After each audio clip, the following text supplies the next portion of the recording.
আসসালামু আলাইকুম অনারা বেগুন কেন আছেন আলহামদুলিল্লাহ আমি ভালো আছি তো অনারা যে রেসিপি এসে দিই শুটকি রেসিপি কি কি রেন্দি ক্যাঙ্গুর রেন্দি শেয়ার করে বললে আশা করি বেগুন ভালো লাগবো তো এর শুটকি আসল দি সোনি এদ্দে সুরনি ক্যাঙ্গুর রেন্দি প্রথমে পেঁয়াজ মরিচ রসুন দিয়ে ফেলাই তারপরে আরে মরিচের গুঁড়ি হলুদের গুঁড়ি মশলার গুঁড়ি লবণ পানি দিয়ে ভালো করে হসা ফেলাবেন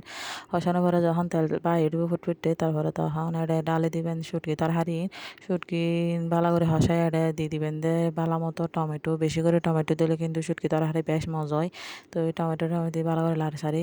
সরকি তারা হারিয়ে রান্না হয়ে যাবো তারপর উদ্দি ছেড়ে দেবেন বরফাতা বা দৈন্য পাতা যাই যেন হয় তো বরফাতা দিয়ে দিলাম তো এখন পাথা ফেললে বেশি মন চার হারণ রান্না করি তো এই তরহারি বেদিন থেকে বেশ মজাই তাহলে পাথাতে মনে হয় তো পাথাতাম বই গিয়ে একটু লেগুলো বত্তা লই হাটল বেশির বত্তা প্রথমে ইন্দি খাইলাম তারপর হাই দি শুটকি তরহারি দি শুটকি তরহারি যে এজু দেখে দিয়ে এজু বেদ রসাইদার গোর হয়তো মনে হয় বেশি মজাই খাইলাম দেখতে তো এই বেশ মজাই তো আশা করি বেগুন ভালো লাগব বেগুন সাপোর্ট করবেন লাইক কমেন্ট শেয়ার করে দিবেন ভালো থাকবেন সুস্থ থাকবেন আসসালামু আলাইকুম